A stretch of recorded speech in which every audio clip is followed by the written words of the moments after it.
And welcome back to Boredom Sated. I'm Michael, I'm Boris. and today we're discussing a character from fiction, someone near and dear to us and millions around the world, from one of my favorite movies of all time, The Princess Bride. And we're talking Woohoo! about we're talking about Inigo Montoya. Inigo, as Andre the Giant's character Physics said. I used to always You know what, pronounce Mike? it. You know Yes. what? I know something you don't know. What is that? My character is going to be better than your character. All right. I love a man who likes to gamble. All right. All right. So Indigo Montoya is a man driven by revenge. He gets in the revenge business, even though it doesn't pay very well. For 20 years, he studied nothing but swordplay and does stuff to pay the bills. Best friends with the giant, Physic, gentle giant, uh, who's on the Brute Squad. He is the Brute Squad. But he is a duelist. He is a master fencer. And I picked the swashbuckler as his class, his primary class. Yep. I went up to around 14th level with him. What did you pick? I went with the fighter, Okay. for one major reason. He is such a phenomenal swords player. I mean, he is the master of masters. The ultimate trained, and uh, the fighter, unlike the swashbuckler, does become legendary in swords Yeah, eventually. yeah. But let's see how the feats go and Yes, compared to his what we witnessed in the movie. All right. but So he's exactly. basically a dex-based character, as swashbucklers tend to be. As far as let's go with some basic stuff. Skills. Um, I picked the four skills you get as a swashbuckler. Basically, a survival because he's worldly and he knows how to survive in almost any situation. And he can track fairly well as well. Um, Intimidation, athletics, um, and deception, which he got from his fencing style, which is one of the styles you pick as a swashbuckler. From his the class, you get acrobatics, and from his background, which I picked was criminal, he got stealth. What about you? So, at first level, I picked acrobatics. You have to. He's Yeah, a duelist.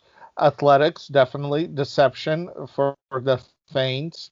Intimidation, and survival because he's traveling the world and he needs to survive. yeah, and he did show some tracking ability, a little bit of a tracking ability. Yes, Not very yes, good tracking ability, but still, he's not on yep. Humpadick level. No, no, but and I added skills as we went along. Um, so based on that, for the background, I didn't take criminal. I Okay. actually took. I was a little disappointed that there wasn't a martial discipline uh, that with swords, but I Yeah. took martial discipline with acrobatics because Okay. the description is you dedicate yourself to intense training and rigorous study to become a great warrior. Okay. So Not, and and you that's know, in line with his history. one of the things I've always thought of during that he studied fencing for 20 years, I think he also studied like fencing manuals because around approximately this time they did write down a lot and illustrate a lot of stuff as Yes. well. Yep. He might have gone to in between jobs to like learn from various masters, whatever it is. But here's another thing as well. He got beaten by the Dread Pirate Roberts, who only studied for 5 years. So there's got to be something to Wow. say, like studying versus actual practical application. Perhaps he did study a lot, but he encountered a lot of bums and thugs, and yeah, he beat them Yep. all. Versus uh, Wesley as the The Dread Dread Pirate Fighter, Roberts, fighting a who lot for who who knows probably fought royal nobles and captains who had and soldiers and strain. Yeah. yeah, maybe it's just a experience versus study issue type of thing. All right, so Totally. that's the skills and such. Let's Right. go to Level one. class feats, which is the meat and potatoes of our characters. I Right. picked for Indigo's first feat as a swashbuckler. You're next. Okay. This feat is it fits a lot of people who are in the revenge business. You have to be trained in intimidate, and basically what it does is after you kill one foe, bring them to 0, you get a +2 on your circumstance bonus to demoralize um, anyone else that you can see that you're basically going to fight next. I figured this is actually a good idea for uh, someone who wants to garner a reputation, especially in revenge business. Right. What you So, pick? well, I actually, because he's human, I picked a natural ambition, so giving him 2 first level feats. So the Okay. first one I picked was exacting strike.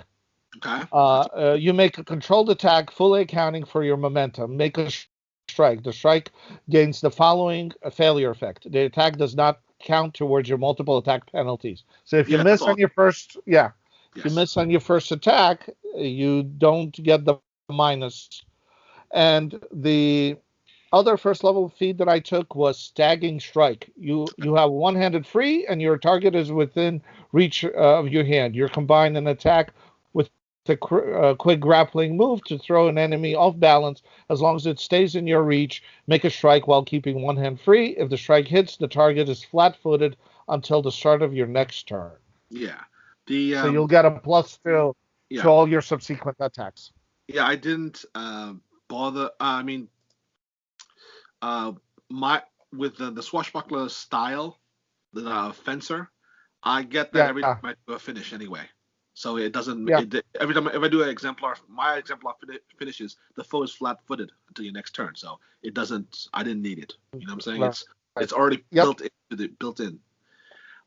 Okay, so let's go to my next feat. Number 2 is finishing follow through. This is an ability that uh, you finish a foe to maintain your swagger. All right. What this means Right. is when you gain panache, um, if your finisher brings the target to 0, um, let's see, or brings the highest target to 0 if your fit was it? It just finishes it. Hold on. If you finish your attacks, multiple targets as well. Hold on. Doesn't explain that very well. Uh, oh yeah, you just maintain your swagger condition. What Right. did you pick for a second level? So because you really need to be a swashbuckling or a duelist, I Yeah. picked the archetype duelist, which Oh, okay. dedication. So you are always ready to draw your weapon and begin a duel, no matter the circumstances. You gained a quick draw ranger feat, enabling you to both draw and attack with a weapon as one action. This serves as a quick draw for the purpose of meeting prerequisites, but it also opens up a few other feats later on that I took that add value. Okay. All right. Now this is just simply the duelist. There's another type of duelist. There's like was it Andorian duelist or something like that as well? Yeah, yeah. No, this is the Just regular Doom. plain duelist. Okay. Yeah, All yeah. right. All right. So for my next feat, level 4, I picked something more brutal. This one is a called the Impaling Finisher. It's a one Okay. action attack, and basically you're stabbing two foes that are adjacent to each other. You stab 2 foes with a single thrust or bash them together with 1 punch. Make a bludgeoning or piercing melee strike and compare the results against 2 foes. And one must be adjacent to you, the other must be adjacent to or directly behind the first foe. So basically, you're hitting 2 people with 1 shot. Right. And you don't apply the multi. Actually, no, you do. Sorry, it counts as 2 attacks when doing a multi-attack penalty. But Right. if you hit both. So yeah. Yep. What do you pick? I took Dueling Parry Yeah. because we never saw him wear any armor, so he needs to improve his AC. So for one action, you gain a +2 circumstance bonus to AC until the start of your next turn, as long as you continue to meet the requirements, which is just having your second hand free. Okay, that's good. Free, basically, it's a free AC nimble dodge almost, like a nimble dodge, Yeah, except not a reaction. Okay, right. beautiful. All right, number six. There was a couple of choices, but I couldn't give up attack of opportunity. It's always too good a feat for any fighter that any tank class to have, or any type of class that has the ability to get it, because it's a free hit at your Right. highest attack bonus. What did you get? So this is where I went with the archetype feat, and Yeah. it's duelist challenge. Okay. Select the one foe, the one that you're challenging. That Hmm. foe is your dueling opponent until they are defeated, flee, or the encounter ends. Anytime you hit that enemy, using a single one-handed melee weapon, while your other hand is free, you gain a circumstance bonus to the strike damage equal to the number of damage dice your weapon deals. So, So you basically get yeah, a that's a very nice bonus because well, it's not a finesse weapon, but that basically gives you the ability to have your weapon to have forceful, which is what right, scimitars and falchions have, and I think glaives have, which basically yep. means although this is on the first. It's for how many attacks? Just one attack, or is it for duration? No, no, it's you gain circumstance bonus to strike equal to the. So yes, it takes one action. Yep. So during that round, all your if you uh, Okay. you So it's not strike with that attack, yeah. yeah, No, it's just because the forceful trait gives you a bonus to damage on the second and third attack, not on the first attack. You have to right. actually make a first attack, and then the second No, it'll benefit give you benefit. This one gives you on every single one. ultimate Okay. automatic. Yep. Yeah. Yeah. Okay. All right.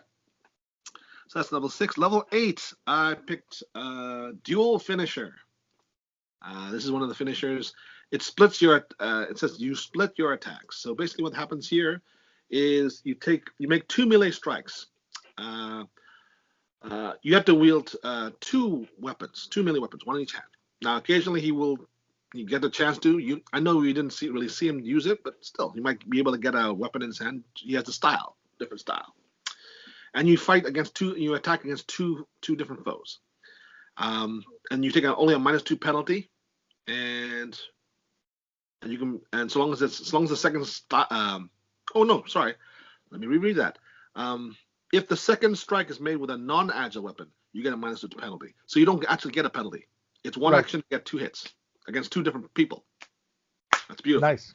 However, So increase your multi-attack penalty only after the attempts of both strikes. So so you it's a get nice, both. nice little thing. Yeah, you Yeah, get both strikes at your highest, and then you increase. That's yeah, not bad. against two opponents. Yeah.